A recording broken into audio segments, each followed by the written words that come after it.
भवस्य स, भव किसका नाम है? भव शिव जी का नाम है। शिव जी भी जो धर्म का पालन करते हैं ना, उसका आधार विराट रूप पुरुष की क्या है? भगवान की क्या है? चेतना है। उसके आधार पर धर्म का पालन करते हैं।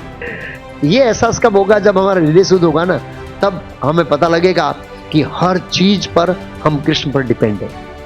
ये बद्ध अवस्था में साक्षात्कार नहीं होगा, अर्जुन को हुआ था। भक्ति सिद्धांत महाराज को कोई पूछते थे, प्रभुपाद जी के जो गुरु है उनको पूछते थे, कल गुरु महाराज इधर प्रोग्राम चलेंगे? हाँ, कृष्ण की इच्छा होगी तो चलेंगे। ये उनका शब्द था। पहला क्या? कृष्ण की इच्छा होगी तो हम क्या करेंगे? चलेंगे। कृष्ण की इच्छा होगी तो हम चलेंगे। बस हमारा अपना नाम सुनने में कितना रुचि है, हमको पता है आपको? अपना नाम सुनने में कितना रुचि है। तो भगवान को भी अपना नाम सुनने में रुचि है कि आप नाम लो तो भगवान क्या करे? अरे मेरा नाम कौन ले रहा है? लेकिन वो कब लेगा? ध्यान से लेगा ना, और प्रेम से लेगा, तब सुने ना। दुरित शब्द का प्रयोग करने का क्या मतलब है? प्रभुपाद जी कहता है, ब्रह्मा जी जैसे लोग भी जो आध्यात्मिक जगत में आनंद मिलता है उसका अनुमान नहीं लगा सकते वो आनंद कैसा होगा। इसलिए दुरत्य लिखा है। महिमे, उसकी महिमा जो आध्यात्मिक जगत का आनंद ही है, महिमा एस ततो ब्रह्मन पुरुष से दुरत्य। इच्छाओं को जीरो नहीं कर सकते हैं, लेकिन इच्छाओं को भौतिकता में से क्या कर सकते हैं? हम आध्यात्मिकता में ट्रांसफर कर सकते हैं। भौतिकता में से आध्यात्मिकता में ट्रांसफर कर सकते हैं उस इच्छाओं को। और वो ट्रांसफर कैसे होगी? कृष्ण भावनामृत से होगी। और कृष्ण भावनामृत का जो पहला स्टेप्स है, कुछ इच्छाओं को भौतिक इच्छाओं में से आध्यात्मिक इच्छाओं को परिवर्तित करने का पहला स्टेप्स है, उसको क्या है? हरे कृष्णा कृष्णा कृष्णा हरे हरे, हरे राम राम राम हरे हरे। मानसो देवो गेवो जो किछु मोर अर्पिलु तो या पदे नंद किशोर। એમને વગાડો છો વગાડ। માનસો દેહો ગેહો હો જો કિछु મોર अर्पिलु तु आ पदे नंद किशोर। मानस गेहो गेहो जो किछु अर्पिलु तु आ पदे नंद किशोर। मानस देहो गेहो जो किछु मोर अर्पिलु तु आ पदे नंद किशोर।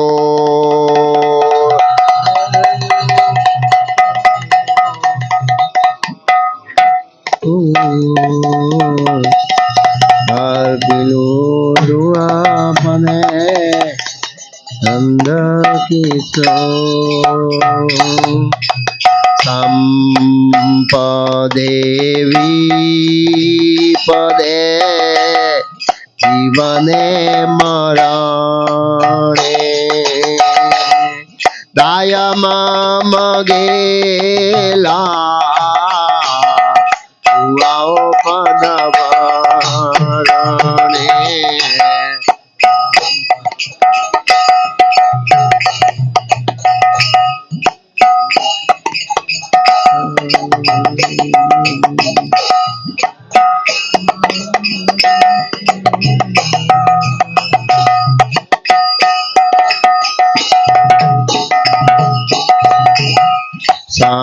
संपदेवी पदे जीवने मरणे दाय मम गेला हुआओ पद भरणे। संपदेवी जीवने दाय मम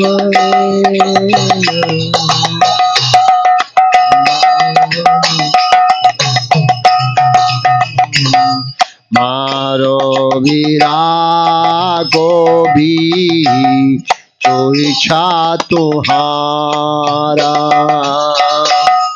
नित्य दास प्रति हुआ अधिकार।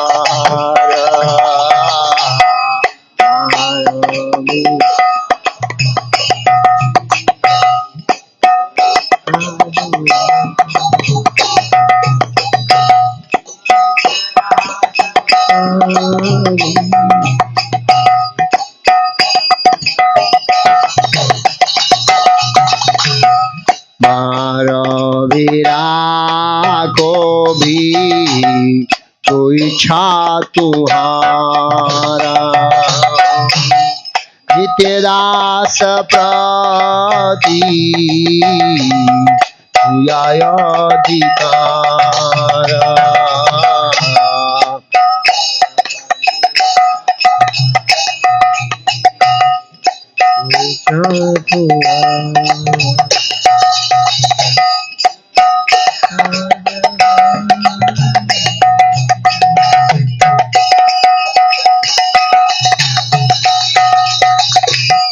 जन्मो विमोये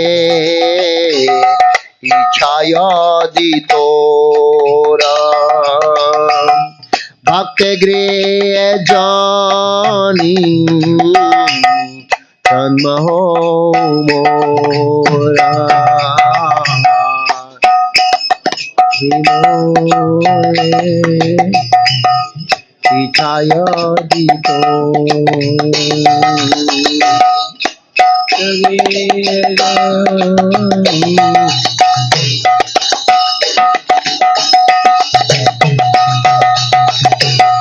जन्म विमोये इच्छायदितोरा भक्त गृह जानी जन्म हो मोरा।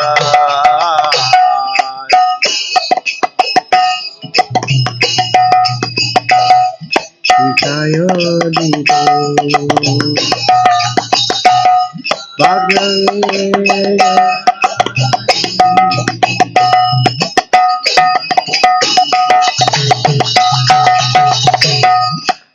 जन्म हो यथा तु यादाश बहिर्मुख ब्रह्मा जन्मे नहीं आशा। जन्म हो यथा तु यादाश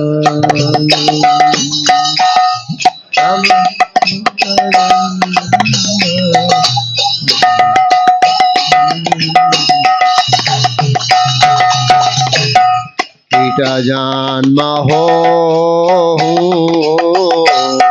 यथा तु यादाश बहिर्मुख ब्रह्मा जन्मे नहीं आशा।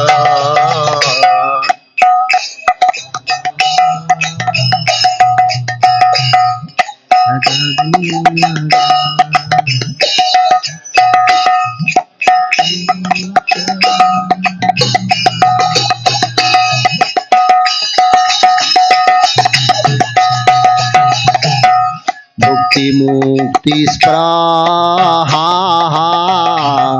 विहीनाय भक्त लभैते ताको संगय अनुरक्त।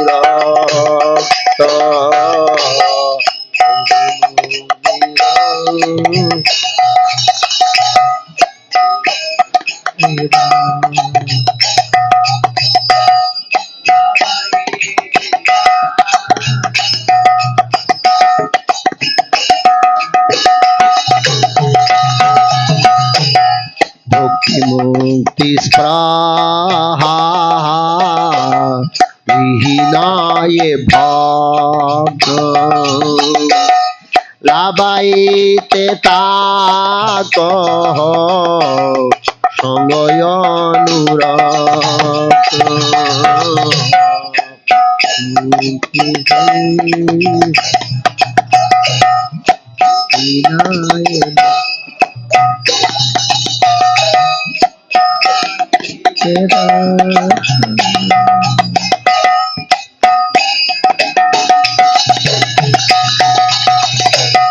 जनक जननी दयित तनय प्रभु गुरु पाती सर्वमाया दान कर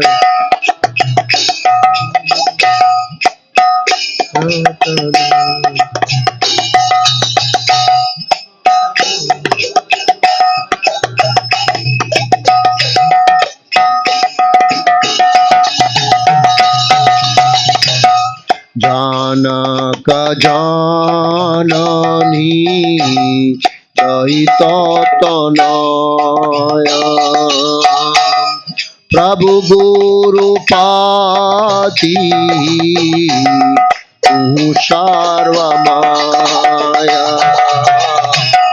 जानक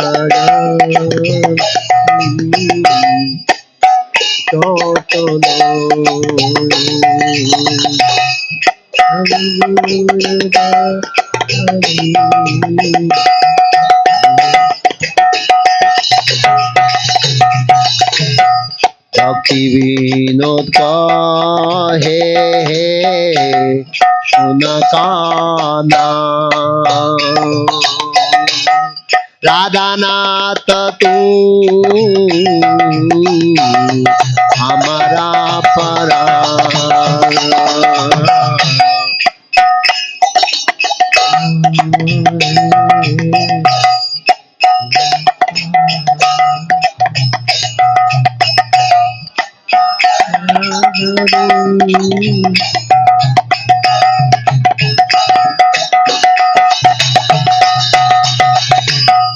भक्ति विनोद कहे सुन काना राधा नाथ तू हमारा परान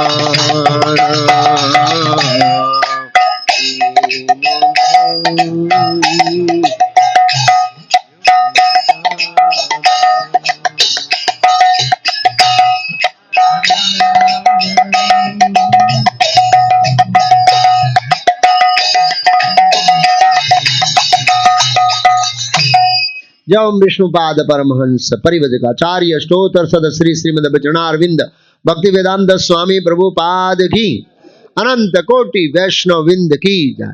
श्रीमद् भागवतम की जय। निताय गौर प्रेमानंदे।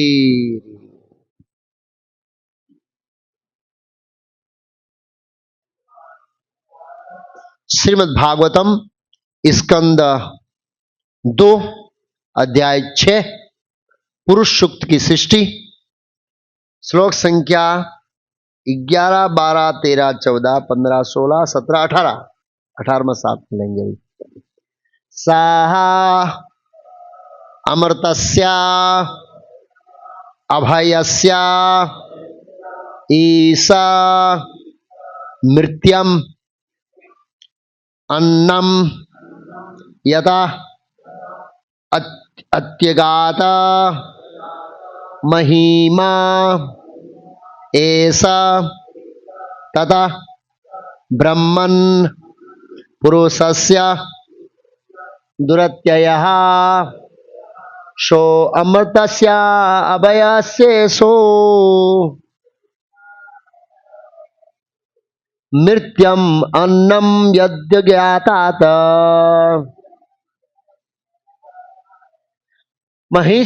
महिमेशः ततो ब्रह्मन् पुरुषस्य दुरन्त्याययः। सॉरी दूसरा कौन सा टोन है भूल गया। ओके हाँ। सो अमर्त्यस्यावयस्य सो मृत्यम अन्नम यदत ज्ञाता महिमेशा ततो ब्रह्मन् पुरुषस्य दुरत्ययः सो अमर्त्यस्य अवयस्य सो मृत्यम अन्नम यदत्य ज्ञाता महिमेशा ततो ब्रह्मन् पुरुषस्य दुरत्ययः सो अमृत अस्या अवयस्य सो मृत्यम अन्नम यद्यत्यात् मयि में एष ततो ब्रह्मन् पुरुषस्य दुरुत्ययः।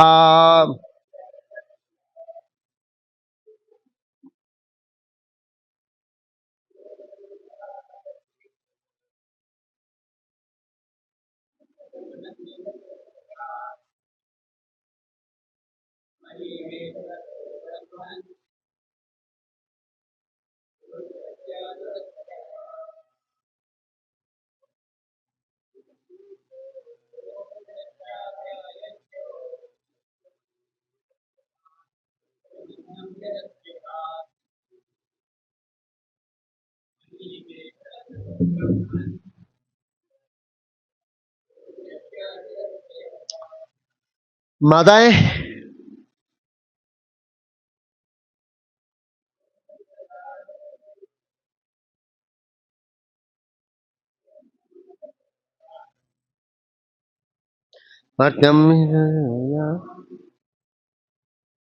पुरुषस्य दुरुत्ययः।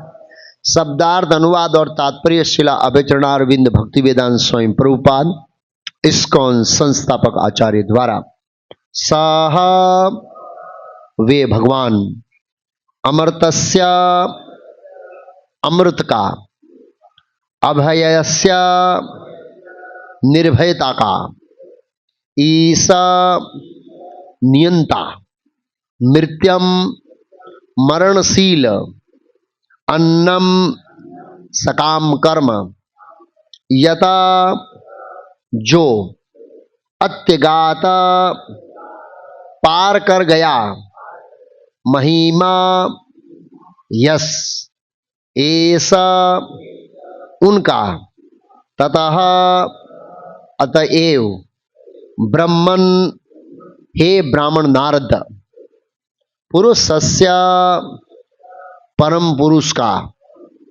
द्वितीयः अमाप्य, अनुवाद मेरे पीछे दोहराइए, पूर्ण पुरुषोत्तम भगवान अमरता तथा निर्भयता के नियंत्रक है और वे भौतिक जगत के मृत्यु तथा सकाम कर्मों से परे हैं। हे नारद, हे ब्राह्मण, इसलिए परम पुरुष के यश का अनुमान लगा पाना अत्यंत कठिन है। तात्पर्य, भगवान की अतरंगा शक्ति का दिव्य 75% भगवान का यश है, जिसका वर्णन पद्म पुराण उत्तरखंड में हुआ है। उसमें यह बताया गया है कि आध्यात्मिक आकाश भगवान की अतरंगा शक्ति का 75% है, जिसमें स्थित ग्रह भगवान की बहिरंगा शक्ति से संरचित है। संपूर्ण ब्रह्मांडों के ग्रहों से कहीं अधिक विशाल है। चैतन्य चरितामृत में भगवान की बहिरंग शक्ति के समस्त ब्रह्मांडों की तुलना बाल्टी भर सरसों के बीजों से की गई है। सरसों का प्रत्येक बीज अपने में एक ब्रह्मांड जैसा है। सरसों का बीज इनमें एक ब्रह्मांड में है, जिनमें हम अभी रह रहे हैं। ग्रहों की संख्या गणना कर पाना मनुष्य की शक्ति से परे है, तो भला हम उन सारे ब्रह्मांडों के विषय में कैसे सोच सकते हैं जो बाल्टी भर सरसों के बीजों के तुल्य है। यही नहीं, आध्यात्मिक आकाश में ग्रहों की संख्या भौतिक आकाश की तुलना में कम से कम 3 गुना अधिक है। ऐसे ग्रह आध्यात्मिक होने के कारण भौतिक गुणों से परे होते हैं, अतएव वे केवल विशुद्ध सत्व से बने होते हैं। इन लोकों में आध्यात्मिक आनंद ब्रह्मानंद का बोला बोल रहता है। इनमें से प्रत्येक शाश्वत अविनाशी भौतिक जगत में अनुभव किए जाने वाले सभी प्रकार के उन्माद से रहित होता है। इनमें से प्रत्येक ग्रह स्व प्रकाशित है और लाखों भौतिक सूर्य के समान है। यदि हम अनुमान लगा सके, कहीं अधिक चक्काचौंध वाला है। उन ग्रहों के निवासी जन्म मृत्यु जरा रोग से मुक्त होते हैं और उन्हें हर वस्तु का पूर्ण ज्ञान होता है। वे सभी भगवत भावना से युक्त होते हैं और भौतिक तृष्णाओं से क्या होते हैं, रहित होते हैं। उन्हें उन नारायण की दिव्य प्रेमयी सेवा के अतिरिक्त और कुछ नहीं करना होता है। जो ऐसे वेंकुट ग्रह के अधिष्ठाता विग्रह है, वे मुक्त आत्मा हैं। सामवेद के गीतों के गायन में निरंतर व्यस्त रहते हैं। तात्पर्य लंबा है, इसका पॉइंट प्रभुपाद जी ने, हम इसमें चर्चा करेंगे point two point. Prabhupada ji के तात्पर्य का।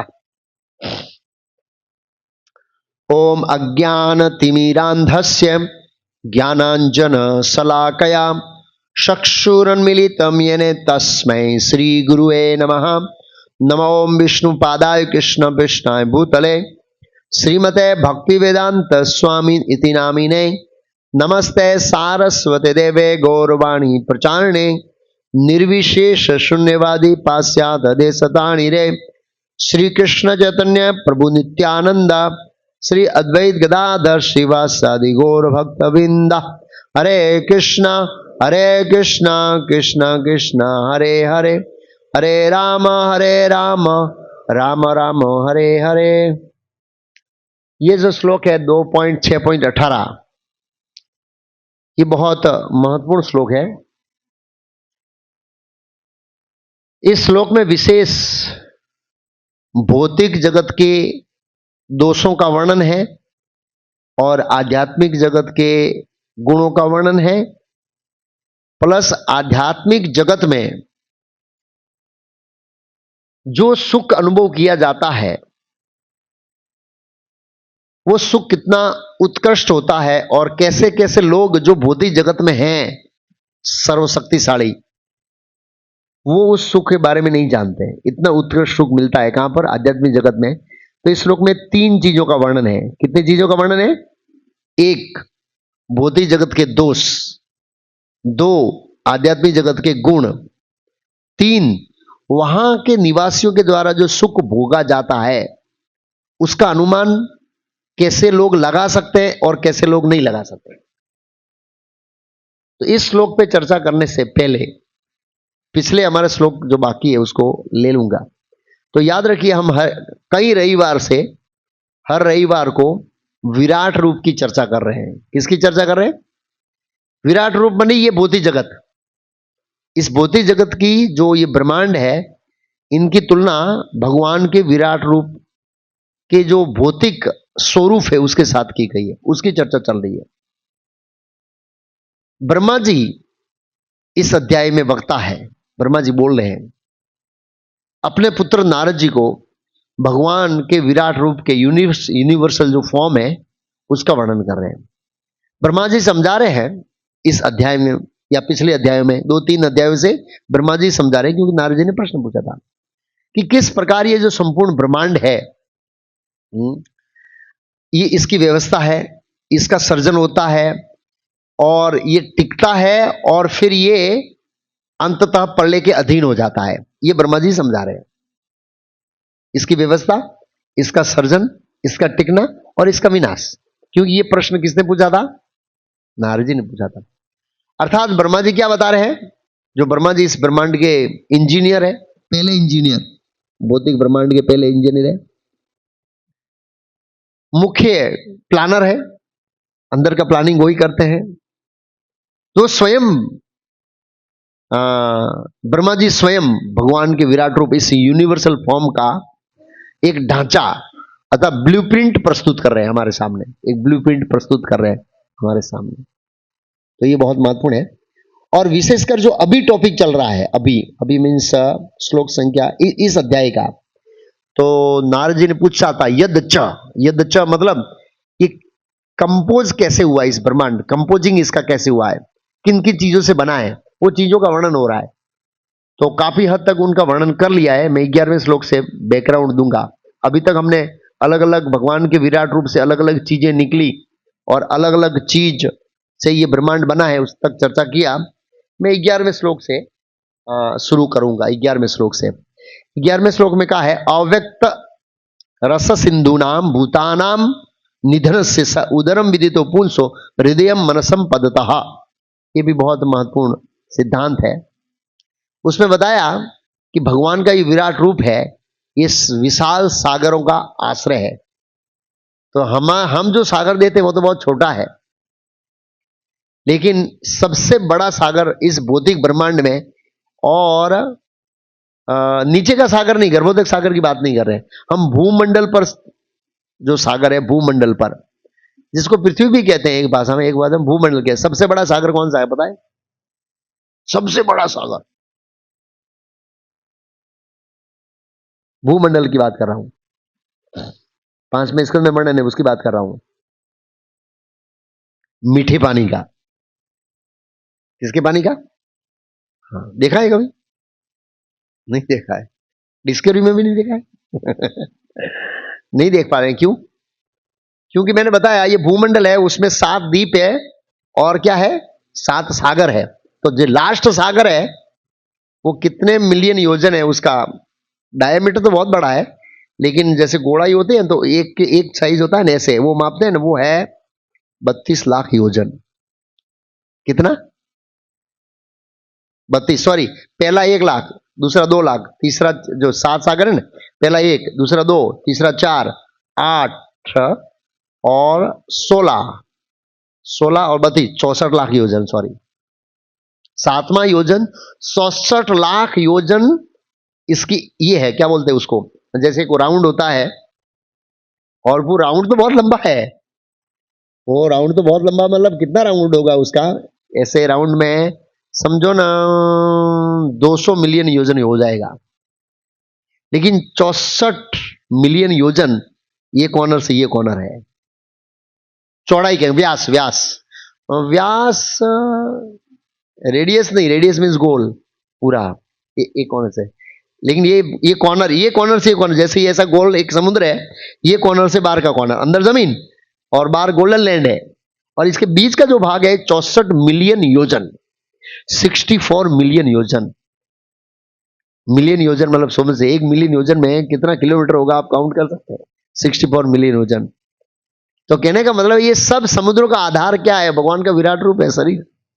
ऐसे उसका पेट है, भगवान का पेट क्या है पता है? जब जीवों का शरीर नाश हो जाता है, ये भौतिक शरीर, तब उसका धाम मीन्स शेल्टर, जब ये पूरा ब्रह्मांड नाश हो जाता है तो जीव के पास सूक्ष्म शरीर रहता है। कैसा रहता है? और सूक्ष्म शरीर वो इच्छाओं के साथ रहता है, और ये सब कहां चले जाते हैं? विराट नगर के पेट में, भगवान के पेट में रहते हैं, सूक्ष्म शरीर के साथ आत्माएं, उसका आश्रय। तो 11वें श्लोक में लिखा है। और भगवान का हृदय है, वहां पर ये सूक्ष्म शरीर निवास करता है। भगवान के हृदय में सूक्ष्म शरीर, मन इत्यादि वहां निवास करते हैं। तो इस श्लोक में बताया अव्यक्त रस सिंधु नाम। अव्यक्त रस सिंधु मतलब ये जो जगत है वो बारंबार व्यक्त अव्यक्त व्यक्त अव्यक्त व्यक्त अव्यक्त होता है बारंबार, ये जगत। और भगवत गीता में भगवान ने बताया ये जगत जो है वो बारंबार व्यक्त अव्यक्त होता है। लेकिन व्यक्त तो मतलब सर्जन विनाश, सर्जन विनाश, सर्जन विनाश। लेकिन इससे ऊपर एक जगत है जो इस व्यक्त और अव्यक्त से परे है। उसके बारे में भगवत गीता 8वें अध्याय का 20वां श्लोक है। परस्तस्मास्तु भाव अन्यो, अन्य मीन्स दूसरा, अव्यक्तो व्यक्त सनातन। अव्यक्तो वक्त से क्या है? परे है, और कैसा है? सनातन है। न तो भौतिक दृष्टिकोण से व्यक्त होता है और न भौतिक दृष्टिकोण से क्या होता है? अव्यक्त होता है। यह सर्वेषु भूतेषु नश्यतु न विनश्यति। ये सब विनाश हो जाएगा तब भी उसका विनाश नहीं होगा। भगवान का इसके अतिरिक्त एक अन्य प्रकृति है। प्रकृति मीन्स ये, इसको प्रकृति कहते हैं, भौतिक प्रकृति, उसको आध्यात्मिक प्रकृति कहते हैं। और वो व्यक्त और अव्यक्त होने वाली जो प्रकृति है उससे परे एक शाश्वत क्या बोलते धाम है, ऐसा भगवान ने भगवत गीता के अंदर बताया। तो हम इस संसार में बार बार शरीर बदलते हैं, मरते हैं। जब तक हमारी मुक्ति नहीं होती है तब तक इवन पल्ले हो जाएगा, हमारा सूक्ष्म शरीर नाश नहीं होता है। पल्ले हो जाए तो सूक्ष्म शरीर का नाश नहीं होगा। हम सूक्ष्म शरीर के साथ महाविष्णु के पेट में प्रवेश करते हैं। क्यों? क्योंकि सूक्ष्म शरीर है, उसके अंदर भौतिक इच्छाएं रहती है। इसलिए जब तक हम मुक्ति प्राप्त नहीं करते हैं वो हमें भौतिक संसार में घुमाता है। तो सूक्ष्म शरीर का शुद्धिकरण करना पड़ेगा। सूक्ष्म शरीर का क्या करना पड़ेगा? शुद्धिकरण करना पड़ेगा। और सभी इच्छाएं जो हमारी है वो सूक्ष्म शरीर में स्टोर होती है, जड़ शरीर में स्टोर नहीं होती। इच्छा कहां स्टोर होती? कोई देखा ये मेरे को चाहिए, कोई कुछ देखा ये मेरे को चाहिए, कुछ देखा ये मेरे को खाना है, वो सब स्टोर कहां होता है? सूक्ष्म शरीर में। मन बुद्धि अहंकार का एक जूथ होता है, उसमें स्टोर होता है। तो उस इच्छाओं को भौतिकता से इच्छाओं को जीरो नहीं कर सकते हैं, लेकिन इच्छाओं को भौतिकता में से क्या कर सकते हैं हम, आध्यात्मिकता में ट्रांसफर कर सकते हैं। भौतिकता में से आध्यात्मिकता में ट्रांसफर कर सकते हैं उस इच्छाओं को। और वो ट्रांसफर कैसे होगी, कृष्ण भावनामृत से होगी। और कृष्ण भावनामृत का जो पहला स्टेप्स है उस इच्छाओं को भौतिक इच्छाओं में से आध्यात्मिक इच्छाओं को परिवर्तित करने का पहला स्टेप है, उसको क्या है, हरे कृष्णा कृष्णा कृष्णा हरे हरे, हरे राम राम राम हरे हरे। ये हरे कृष्ण महामंत्र है, ये सबसे ज्यादा पावरफुल है हमारे सूक्ष्म शरीर को शुद्ध करने के लिए।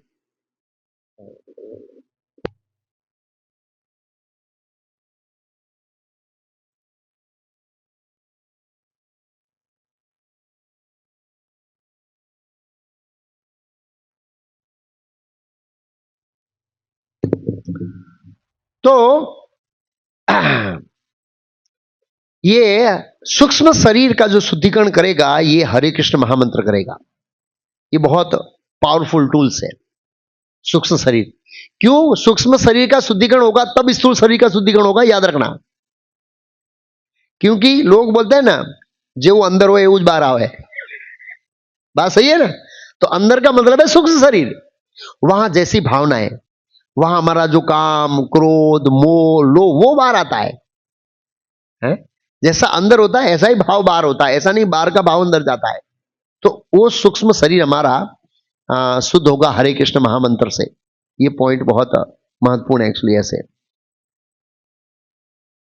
तो ये श्लोक खास करके ये बता रहा है एक्चुअली ऐसे। इस श्लोक के अंदर भी विदित पुंसो शब्द का प्रयोग हुआ है, जिसका मतलब है जो बुद्धिमान लोग हैं उसे ये ज्ञात है कि भगवान के हृदय में सभी समस्त जीवों का मन रहता है, भगवान के हृदय में, और वहां से प्रकट होता है, ऐसा बताया। तो शिक्षा यह है कि सूक्ष्म शरीर को क्या करना है, शुद्ध करना है। हृदय मनस पदस इसमें लिखा है, ये भगवान का हृदय है विराट रूप का, उसमें समस्त जीवों के सूक्ष्म शरीरों का क्या है, शेल्टर है। क्योंकि जब ये मर जाते तो हम वहां पर चले जाते हैं, और वहां पर पड़ने के बाद भी हमारा सूक्ष्म शरीर सुरक्षित रहता है, इच्छाओं के साथ हो, इच्छाओं के साथ सुरक्षित रहता है, अकेला नहीं रहता है, वो पूरे इच्छाओं के साथ सुरक्षित रहता है। और जब अगला सृष्टि का सर्जन होता है तो दबी हुई इच्छा है, वो हमारी इच्छा दब जाती है। कब दबती है? रात को भी हमारी इच्छाएं दबती है। जब हम दिन में इच्छा करते हैं वो नींद में इच्छा याद नहीं रहती, पता है आपको, वो दब जाती है। ऐसे ही प्रलय के समय में जो जो हमने जागृत अवस्था में इच्छा किया था पूरे जीवन में, वो वहां पर दब जाती है। और जैसे ही वो सृष्टि का सर्जन होता है और फिर से क्या हो जाता है, वो इच्छाओं के साथ उसका शरीर होता है और वो स्थूल शरीर रूप को प्राप्त करता है उसको भोगने के लिए। फिर बताया आगे 12वें श्लोक के अंदर ब्रह्मा जी बताते हैं कि विराट पुरुष जो है उसकी चेतना से क्या क्या उत्पन्न होता है। चेतना से, ये तो हृदय से बताया, हृदय से सूक्ष्म शरीर इसका उसका धाम है विराट रूप का। और क्या क्या उत्पन्न होता है, धर्मस्य मम तु भयम कुमाराणम भवस्य सब विज्ञानस्य स सतस्य परमात्मा से परायणम। धर्मस्य, समस्त जीव लोग धर्म का पालन करते हैं ना, समस्त जीव वो भगवान की चेतना से उत्पन्न होता है। हम जो धर्म का पालन करते हैं, और समस्त जीव में कौन बताया, ममहा, ब्रह्मा जी बोले मैं, तू भयम तुम इस नारद जी है, कुमाराणाम, 4 कुमार भी धर्म का पालन करते हैं, ऊंचे लोग हैं धर्म के पालन करने वाले। ब्रह्मा जी बहुत ऊंचे लोग हैं, और नारद जी बहुत ऊंचे लोग हैं, कुमाराणाम, कुमार बहुत ऊंचे लोग हैं। भवस्य स, भव किसका नाम है, भव शिव जी का नाम है। शिव जी भी जो धर्म का पालन करते हैं ना, उसका आधार विराट रूप पुरुष की क्या है, भगवान की क्या है, चेतना है। उसके आधार पर धर्म का पालन करते हैं। और क्या क्या उनकी चेतना पर टिका है, एक तो इन सब महान लोगों का धर्म टिका है भगवान की चेतना से।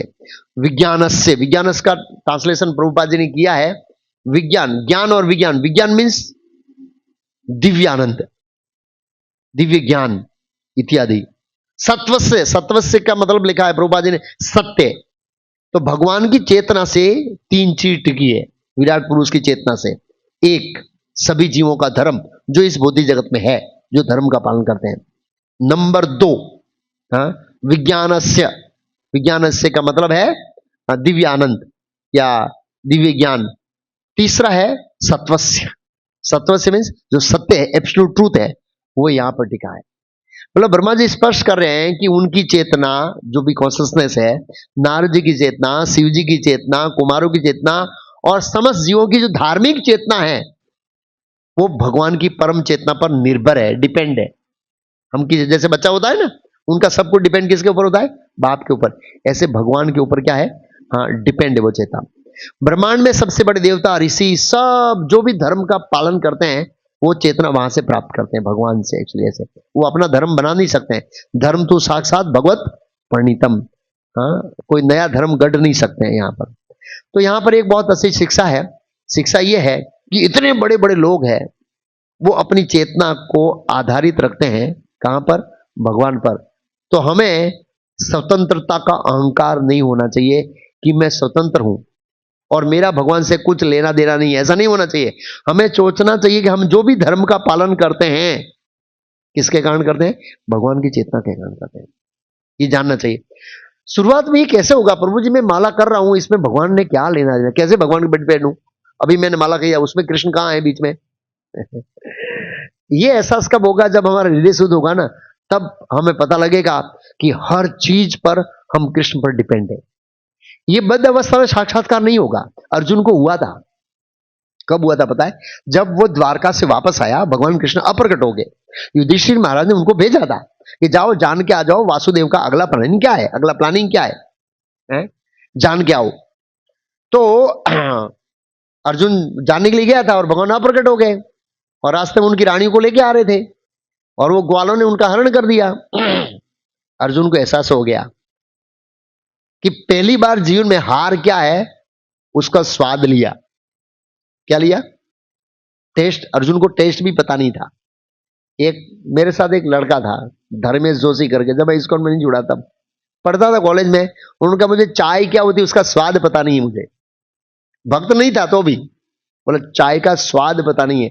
ऐसे ही पितामह भीष्म को भी पराजय का स्वाद पता नहीं था कि क्या होती है। उन्होंने सपने में भी नहीं देखा ये पराजय होती है। हाँ, इसलिए महाभारत में वर्णन है। युद्ध के अगले 2-3 दिन पहले शायद व्यासदेव जाते हैं उनसे मिलने के लिए। किनसे? भीष्मदेव से। तो बड़े भीष्मदेव चिंतित होते हैं। व्यासदेव ने पूछा गंगा पुत्र इस चिंता का कारण? तो उन्होंने यही बताया कि मैं पराजय को स्वीकार कैसे करूंगा। बोला जिस सेना का सेनापति मैं हूं, उस सेना को क्या करना है? हारना है। तो मैं ये हार देखूंगा कैसे? ये पितामह भीष्म की दुविधा थी। उन्होंने कहा ये तो वासुदेव की इच्छा है, देखना तो पड़ेगा। कई बार ऐसे लोगों को भी पराजय का आस्वादन करना पड़ता है जिन्होंने सपने में भी पराजय नहीं देखी। कई बार भगवान ऐसे कराते, ऐसे परीक्षा लेने के लिए कराते कई बार। तो ऐसे ही अर्जुन ने कभी ऐसे हारा नहीं था जीवन में। कर्ण हार गया था, इतना बड़ा महारथी था। कर्ण बहुत जगह हारा है महाभारत के अंदर, 3 से 4 जगह हारा। एक बार तो भीम को बहुत गुस्सा आया और जाके भीम ने सीधा कूदा रथ पर। तो वो डंडा है ना रथ के बीच होता है जिसको, वो ऐसे कर्ण छुप गया पीछे, ऐसे छुप गया हो कर्ण। रियली इतना डर गया। उसने इतनी दहाड़ मारी भीम ने। मेरे ख्याल से उन्होंने युधिष्ठिर महाराज को बहुत घायल किया था उस दिन। हाँ अभी याद आया, युधिष्ठिर महाराज को बहुत घायल किया। तो भीम ने इतना गुस्सा करके दहाड़ मारा और सीधा छलांग मारा किसके? रथ के ऊपर। और वो देखा भीम आ रहा है रथ के ऊपर, तो छुप गया किसके? वो डंडा पकड़ के। इतना डर गया था कर्ण। हाँ, लोग कर्ण को महारथी समझते हैं, लेकिन महाभारत में वर्णन कई बार हारा है। विराटनगर युद्ध में हारा है। अर्जुन ने समोन बाण से उसको सुला दिया। यस, सीधी नींद आ गई दोपहर को 1 बजे। ऐसे महारथियों को आती नहीं है, घसघसाट सो गए। हाँ, अर्जुन कभी ऐसे नहीं हुआ है। तो कहने का मतलब यह है, क्या मैं अर्जुन के उदाहरण क्या दे रहा था? हाँ, अर्जुन ने एक्सपीरियंस किया।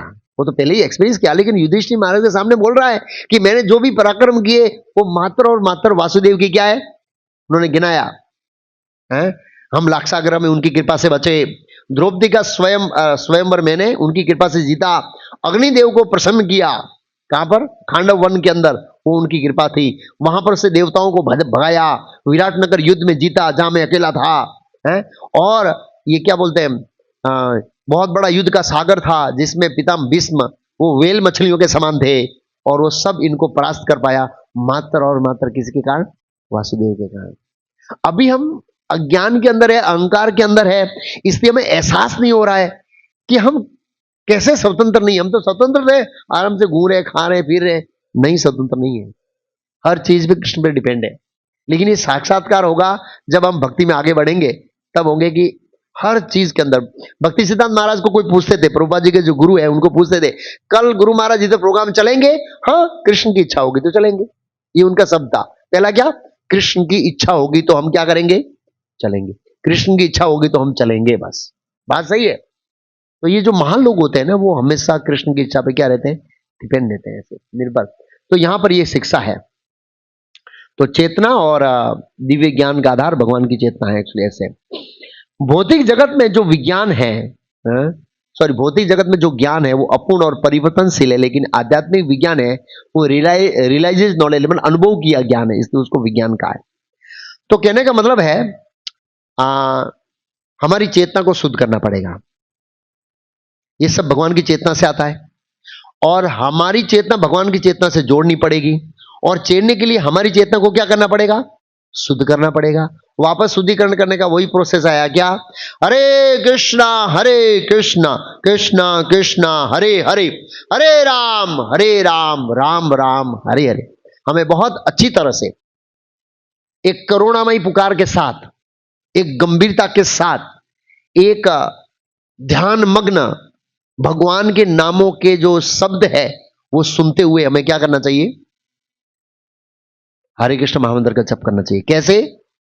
प्रार्थना के साथ, गंभीरता के साथ, खुले कान से।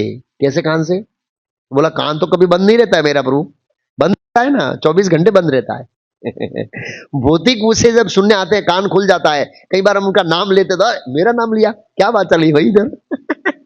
तुरंत इंक्वायरी होती है, डायरेक्टली इनडायरेक्टली।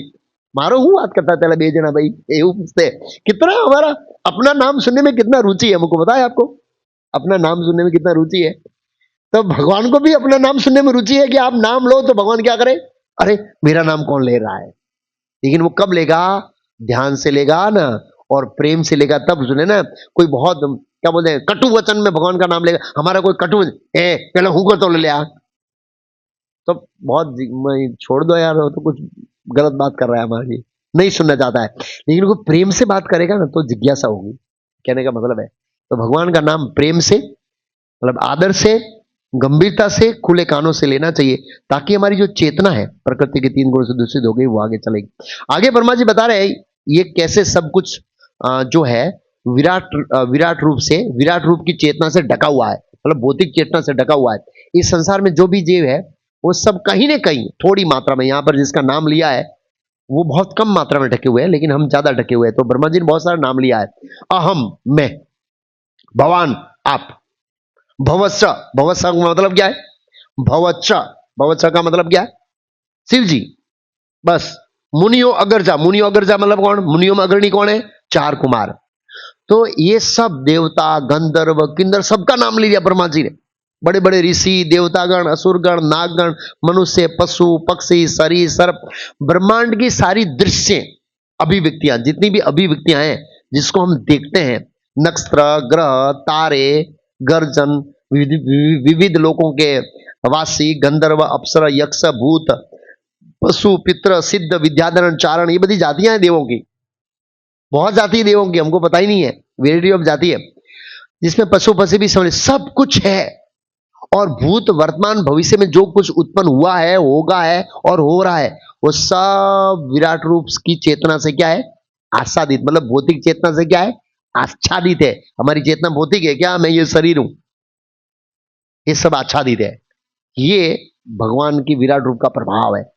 शिव जी और ब्रह्मा जी बहुत कम मात्रा में, बहुत एकदम माइन्योर ड्रॉप पॉइंट, इतनी चेतना का आच्छादित है, लेकिन बाकी सब बहुत आच्छादित है। हम सब बहुत ज्यादा मात्रा में आच्छादित है, लेकिन भगवान इससे परे रहते हैं। परे रहते हुए भी भगवान 9 इंच लिखा है। कितने इंच? 9 इंच परमात्मा रूप में हमारे साथ रहते हैं गाइड करने के लिए। 9 इंच से बड़े नहीं होते, ऐसा बताया परमात्मा रूप में। ऐसे आगे ब्रह्मा जी बता रहे हैं ये सर्जन होता कैसे। तो ब्रह्मा जी ने बहुत अच्छा उदाहरण दिया है ये कैसे होता है। स्वधिष्ण्यम प्रपत्नो प्राणो बहिष प्रपत्यो एवं विराजम प्रपद तप्यंत बहिरम पुमाना। उदाहरण देते हैं सूर्य का। सूर्य अपनी किरणों से विस्तार करते हैं ना। सूर्य है रहता है यहां से सूर्य कितना दूर है किसी को पता है? 15.75 मिलियन योजन। अब मिलियन योजन को काउंट कर लीजिए हिंदी में गुजराती में। 15.75 मिलियन योजन। एक योजन में 13 किलोमीटर होते हैं। 1 मिलियन मीन्स कितना हुआ? 10 लाख। 10 लाख 1 मिलियन तो कितना हो गया भाई? भाई काउंट करो मैं हिंदी में। 15.75 मिलियन योजन। तब तक हम दूसरी चर्चा करते हैं। आप आराम से बताइए काउंट करके क्योंकि टाइम लगेगा। मोबाइल की रेंज से बाहर चला जाएगा। चला गया ना? हाँ नहीं करोड़ों में तो आएगा। एक बार एक लड़का था उसका नाम था अनुपम। बाद में वो ऑस्ट्रेलिया चला गया। मेरे साथ बहुत बहस करता था साइंस को लेकर। फिर हमने ब्रह्मा जी के आयुष्य को कुछ कैलकुलेशन कर रहे थे ऐसे। तो उससे सब मोबाइल निकाला कैलकुलेशन ऐसे कैलकुलेटर निकाला टक टक टक बोला आउट ऑफ रेंज। मैं बोला ये ब्रह्मा जी के आयुष्य नहीं गिन सकता है। और ये ब्रह्मा जी है वो महाविष्णु के एक श्वास तक क्या रहते हैं? जिंदे रहते हैं। अरे तुम्हारा जो है वो कैलकुलेटर है वो ब्रह्मा जी के एक श्वास को महाविष्णु के एक श्वास को काउंट नहीं कर रहा है। ये साइंस है। क्या साइंस है? आपको आया? हाँ 9 करोड़ 30 लाख। नहीं ये 50 पॉइंट माइंड ये कैसा है? देखो दो चीज है। पृथ्वी की सतह मतलब मैं समझाऊंगा ये जो क्या भूमंडल है टेरासाइड व्यू है ऐसा है। ऐसे वो टोपला होता है ना टोपला ऐसे। तो ये टोपले का नीचे भाग है ये यहां सूर्य घूमता है ये और ऐसे सुमेरु पर्वत के लेवल पर ऐसे।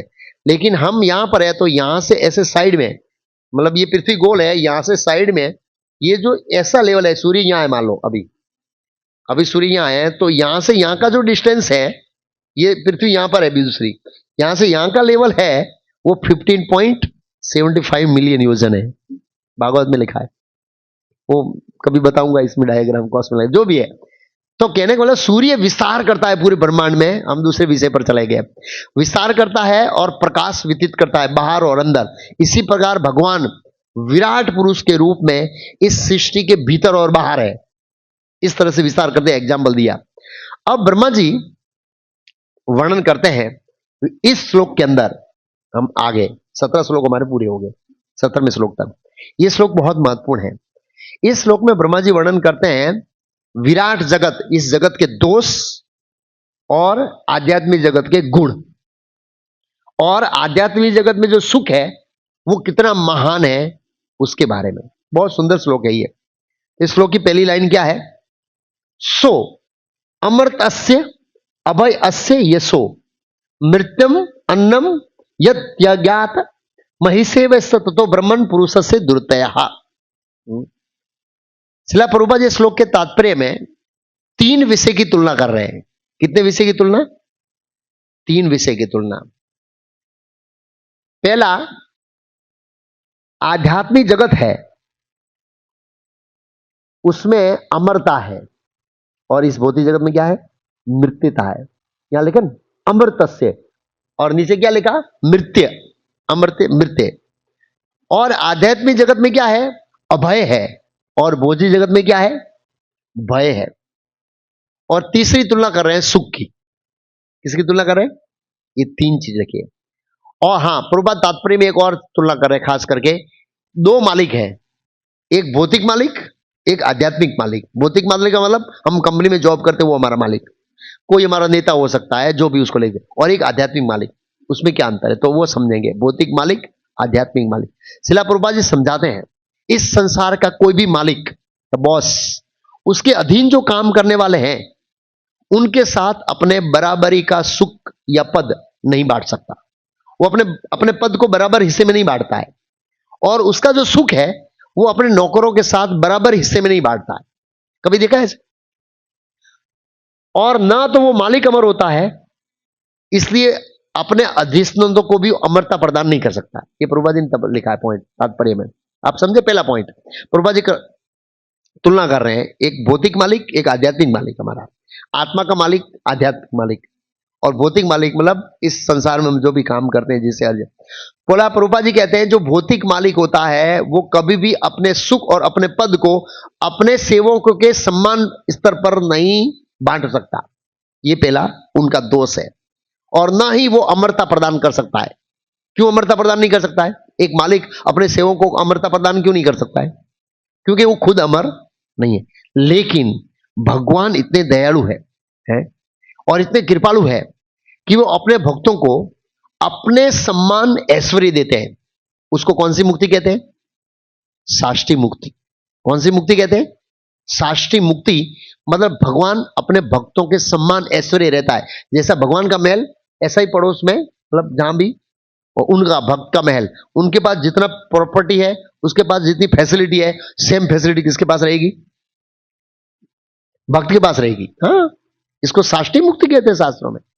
सेम पद बांटते हैं और अपने भक्तों के अंदर सारे गुण प्रदान करते हैं जिनमें अमरत्व और आध्यात्मिक आनंद सम्मिलित है। दो चीज सम्मिलित होती है वो गुणों में। एक क्या? अमरत्व। भगवान ने भौतिक जगत में किन किन लोगों को अमरत्व दिया? भगवान ने किन किन लोगों को अमरत्व दिया? विभीषण को दिया, ब्रह्मा जी के माध्यम से दिया, लेकिन दिया वो अमरत्व। नारद जी को आध्यात्मिक अमरत्व दिया। स्पिरिचुअल वर्ल्ड का दो प्रकार का अमरत्व है, भौतिक जगत का अमरत्व और आध्यात्मिक जगत का अमरत्व। ऐसे और आनंद भी सम्मिलित है। भगवान स्वयं परम निर्भय होने के कारण वो निर्भयता का गुण भी किसको देते हैं? भक्तों को देते हैं। निर्भयता का गुण भगवान ने इस भौतिक जगत में फेमस व्यक्ति को किसको दिया जो कंप्लीट निर्भर थे? प्रहलाद महाराज। तो भगवान ने दिया उनको। क्यों दिया? क्योंकि भगवान के अंदर निर्भयता है। इस श्लोक का अनुवाद क्या है? जो 18वां श्लोक मैंने पढ़ा उसमें पहली लाइन लिखा है, पूर्ण पुरुषोत्तम भगवान अमरता तथा निर्भयता के नियंत्रक है। पूर्ण पुरुषोत्तम भगवान अमरता तथा निर्भयता के क्या? नियंत्रक है। वो अमरता और निर्भयता वो उसके कंट्रोल में रहती है। क्यों उसके कंट्रोल में रहती है? क्योंकि वो उनका मालिक है और मालिक जिसको चाहता है वो अमर दे सकता है, मालिक जिसको चाहता है वो निर्भयता दे सकता है। और जो उनकी शरण लेते हैं उनको अमरता प्रदान करते हैं और निर्भयता प्रदान करते हैं। प्रभुपाद जी ने ये बताया, प्रदान करते हैं ऐसे।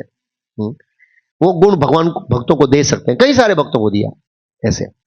अच्छा, मेरा पॉइंट ये है कि यदि कोई व्यक्ति किसी कंपनी में काम करता है तो क्या उसका बॉस तिजोरी की चाबी और कुर्सी अपने नौकर को देता है? नहीं देता है, ये संभव नहीं है। लेकिन भगवान इतने दयालु है वो अपने समान ऐश्वर्य किसको देते हैं? भक्तों को देते हैं। इसका उदाहरण क्या है? सुदामा द्वारका गए और भगवान ने अपना आसन दिया, अपना, जिस पर वो बैठे थे खड़े हो गए और सुदामा को बिठाए उस आसन पर, खुद नीचे बैठ गए और चरण धोए। और जब रिटर्न चले गए तो उनको ऐश्वर्य दिया, सौंदर्य दिया, अपने जैसा दिया। बहुत सारे एग्जाम्पल्स है शास्त्रों में एक्चुअली ऐसे। ध्रुव महाराज को दिया, ध्रुव लोक दिव्य है, ध्रुव लोक का ऐश्वर्य भगवान जैसा है, वो भगवान का धाम है शास्त्रों के अनुसार, ध्रुव लोक दिया। तो ये भगवान कृष्ण दे सकते हैं। इसलिए भगवान के सिवा ये कार्य कोई नहीं कर सकता है। इस संसार में कोई व्यक्ति अपना पद आसन नहीं दे सकता है और कोई व्यक्ति अपना ऐश्वर्य तिजोरी की चाबी नहीं दे सकता है।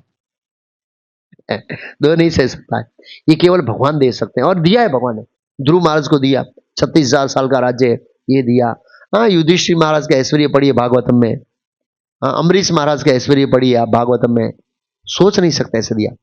तो इससे क्या कहना चाहते हैं? ये क्या शिक्षा लेंगे ऐसे कि हमें भौतिक मालिक की सेवा करनी है जो ना तो मंगला आरती आने देता है, ना तो कभी संडे को भी बुला देता है, चल भी संडे आ जा, चल भूल जा आज। उसकी सेवा करनी है या फिर भगवान की सेवा करनी है? भाई निसंदेह अब शरीर को टिकाने के लिए तो उसके थोड़ा कुछ तो चापलूसी करनी पड़ेगी। कुछ तो शरीर टिकाना है तो कुछ करना पड़ेगा। लेकिन हृदय के अंदर भाव क्या होना चाहिए? हमारा भाव ऐसे व्यक्ति की सेवा करनी। हम कितनी एनर्जी डालते हैं भौतिक मालिक सेवा करने की, फिर भी कभी भी जब भी कुछ क्राइसिस आएंगे तो हमको आपको लात मार के निकाल दिया जाएगा, निकाल दिया जाएगा।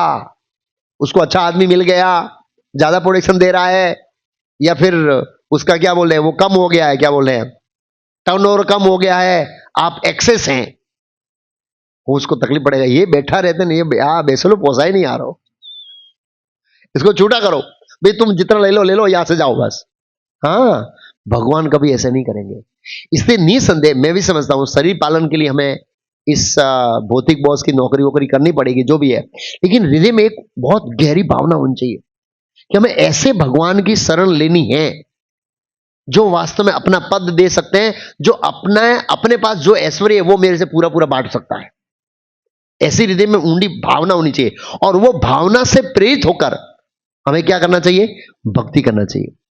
समझे मेरा पॉइंट? वो भावना से प्रेरित होकर भक्ति करेंगे ना तो हृदय के अंदर एक बहुत डेप्थनेस आएगी भक्ति के अंदर, ये हमें समझेंगे तो ये पॉइंट बहुत महत्वपूर्ण है एक्चुअली ऐसे। हाँ, तो गंभीरता के साथ सेवा भगवान की करनी चाहिए यथाशक्ति, इस तरह से। दूसरा पॉइंट प्रभुपाद जी लिखते हैं इस श्लोक के तात्पर्य में, भय और कठोर श्रम का संसार। ये जो संसार है ना, इसमें दो चीज है, एक तो भय और एक कठोर श्रम।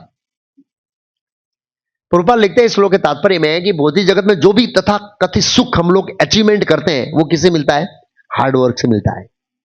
सुख ऐसे नहीं मिलता है ना, पैसे कमाने में हार्डवर्क होता है, बहुत मेहनत करनी पड़ती है, वो उसका परिणाम का सुख है, और वो सुख टिके उसकी गारंटी नहीं रहती है। इसलिए हमारे हृदय में एक डर बना रहता है। हम कुछ सुख अचीवमेंट करते हैं ना तो हम समझते हैं ये सुख चला ना जाए भाई, इसको भोगने के लिए पैसा होना चाहिए, शरीर अच्छा होना चाहिए, मेरे शरीर को कुछ ना होना चाहिए। लोग कई बार टाइम टू टाइम चेकअप कराते हैं, फुल बॉडी चेकअप। क्यों, क्या इरादा है, क्या इरादा है फुल बॉडी चेकअप का? कि कुछ ऑब्स्टेकल ना आ जाए ताकि मैं इसे भोग ना कर सकूं, कुछ कैंसर वैंसर का इंडिकेशन ना हो। शराब पी रहा हूं तो कुछ भी हो सकता है, लीवर खराब हो जाए तो चेक कर ले भाई, बीड़ी फूंकता हूं देख ले भाई फेफड़ा बराबर है कि नहीं, हाँ तंबाकू खाता हूं देख ले भाई कैंसर का कोई इंडिकेशन नहीं है ना। हमारे एक बहुत पहले एक भक्त थे तो वो तंबाकू नहीं छोड़ रहे थे। इसका कारण क्या था, वो हर एक साल में डॉक्टर चेकअप करा था, डॉक्टर बोला कोई प्रॉब्लम नहीं है। मेरे को पता लगा है, मैं इसे माला कराता हूं, परेशान हो जाता हूं, ये छोड़ता नहीं है, बोले छूटती नहीं है। फिर किसी भक्त ने बताया भाई इसका बैकअप ये है, मैं डॉक्टर के पास गया, भाई मैं इसके ऊपर इतनी मेहनत कर रहा हूं तो इस बार बोल दे, ये तेरी बहुत बड़ी सेवा होगी। क्या होगी, बहुत बड़ी सेवा होगी और तेरे को बहुत पुण्य मिलेगा, खाली इतना बोल दे कि अब इंडिकेशन मिलता है ये तंबाकू बंद कर दो। रियली बोल दिया उसने और वो सीरियस हो गया, तंबाकू छोड़ दिया, बाद में विकसित भी हो गए। मजाक नहीं कर रहा हूं मैं। हाँ, कुछ लोग होते हैं ऐसे, रियल टाइम पे चेकअप कराते हैं कि कुछ सिम्टम खराब नहीं है ना, हाँ लीवर सही है ना, दबाएंगे दारू कोई प्रॉब्लम नहीं, ऐसे लोग होते हैं ऐसे। तो वो डर, वो सुख को टिका रखने के लिए डर रहते हैं, इसलिए उसके दिल में डर बना रहता है। उसका उदाहरण कौन है, हिरण्यकशिपु। हिरण्यकशिपु ने इतने वरदान प्राप्त किए फिर भी उसके हृदय में डर था। अगर डर नहीं होता वो प्रहलाद को मारते। भाई मेरे को किसी व्यक्ति से डर नहीं है तो मैं किसी से पंगा क्यों लूंगा, लेकिन उसके हृदय में डर बना रहा था ये कहीं ऑब्स्टेकल बनेगा, ये मेरे को मरवाएगा, ठीक है ना। क्यों, ये विष्णु का भक्त है, विष्णु मेरा दुश्मन है, ये कहीं विष्णु से सांठ गांठ कर लेगा और मेरे घर में आ जाएगा, विष्णु छुप के रूप में मेरे का गला काट देगा। तो वो अपने ही पुत्र से डरता था। इतना सुख है लेकिन एक हृदय में डर भरा था कि ये सुख जाना चाहिए नहीं, ये सुख जाना नहीं चाहिए, ये डर बना रहता है, ये हमें था। और दूसरी ओर कौन है, प्रहलाद महाराज। न अस्त्र शस्त्र है, न वरदान है, न बड़ा व्यक्ति है, न लड़ने में सक्षमता है।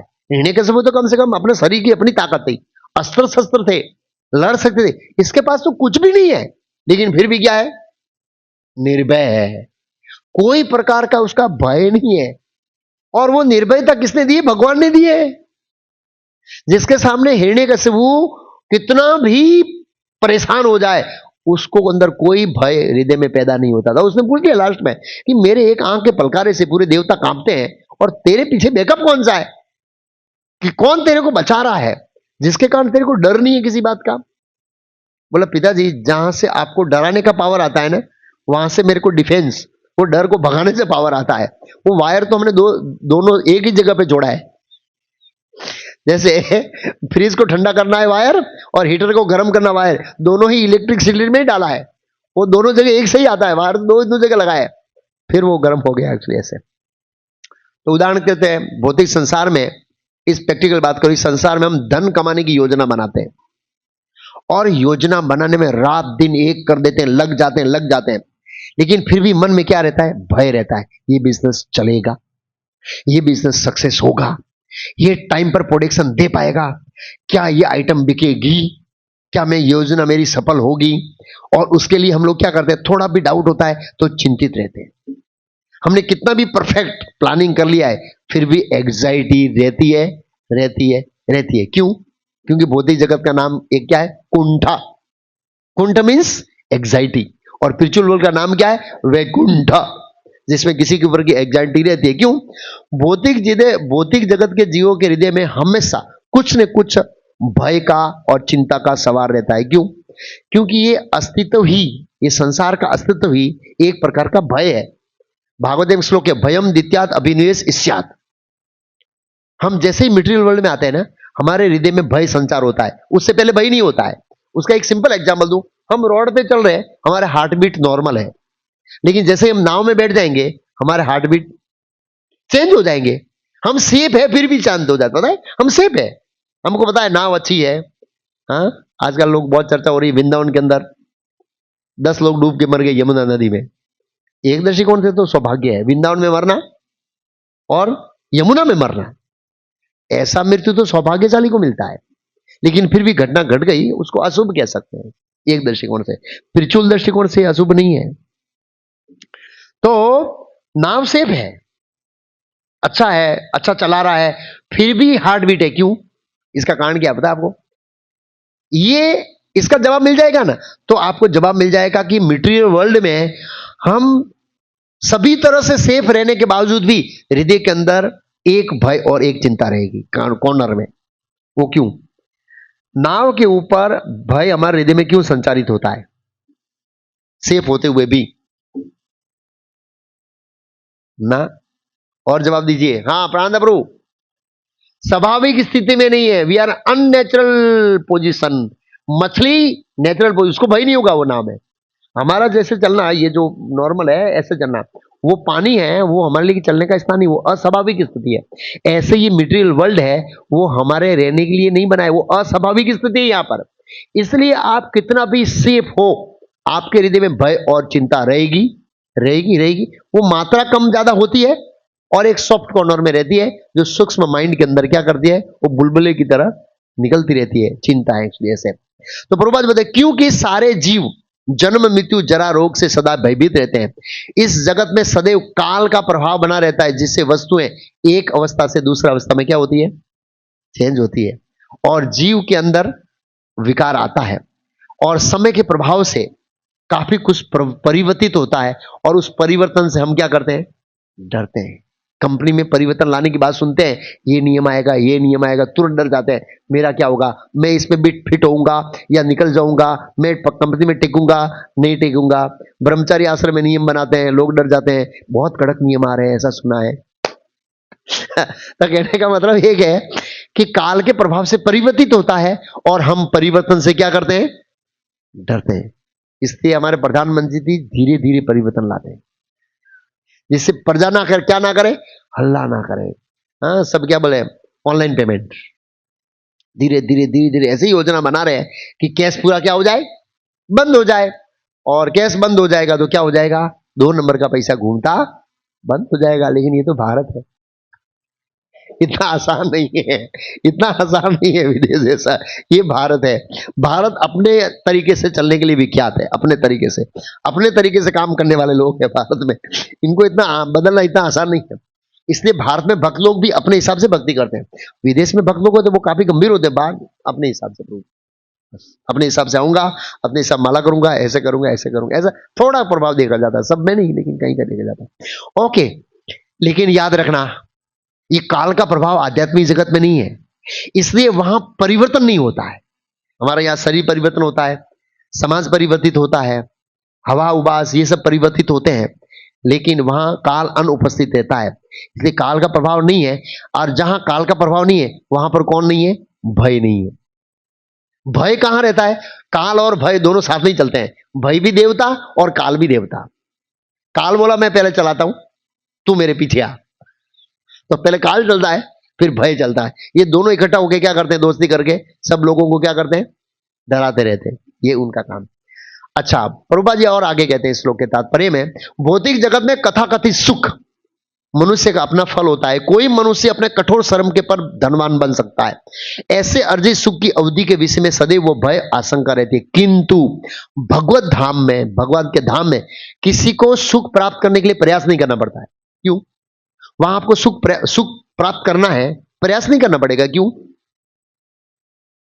क्यों प्रयास नहीं करना पड़ेगा? यहां हमको मुझे सुख चाहिए तो उस सुख को प्राप्त करने के लिए मुझे प्रयास करना पड़ेगा।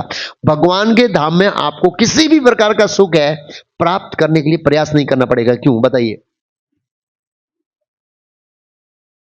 तो फिर स्वाभाविक से क्या रहना पड़ेगा? तो सुख सुख ऐसे ही आ जाएगा क्या?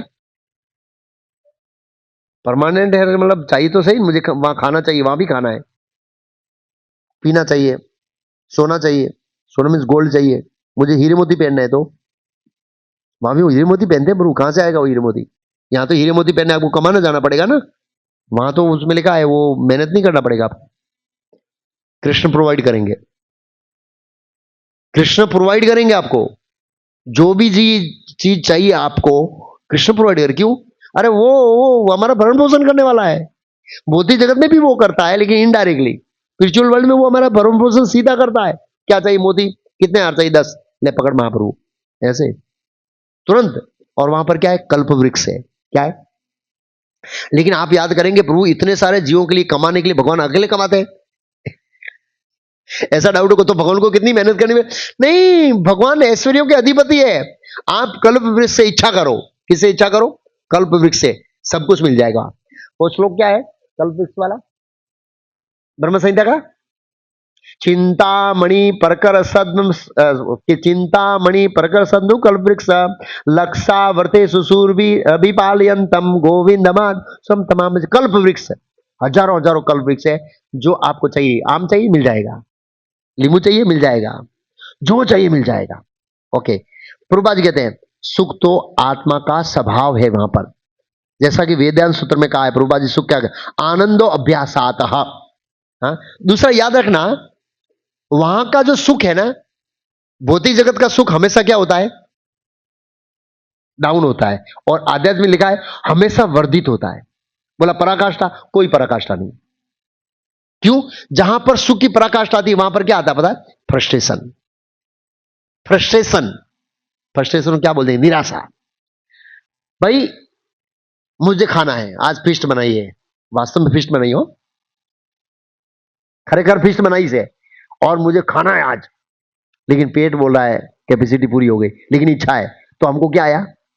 फ्रस्ट्रेशन आया। कई बार ऐसे एक बोल रहा था, एक व्यक्ति डायबिटीज था, उसको शादी में गया, 56 प्रकार की स्वीट देखी और भगवान को कोसने लगा, हे प्रभु ये तो कोई बात हुई है? इतनी अच्छी अच्छी मिठाइयां मैंने खा सकता हूं। एक व्यक्ति बोला, एक ऐसे बोला था, प्रभु कई बार शादी में जाते हैं, इतनी आइटम देखते हैं तो भगवान को प्रार्थना करते, प्रभु ये हाथी का पेट क्यों नहीं?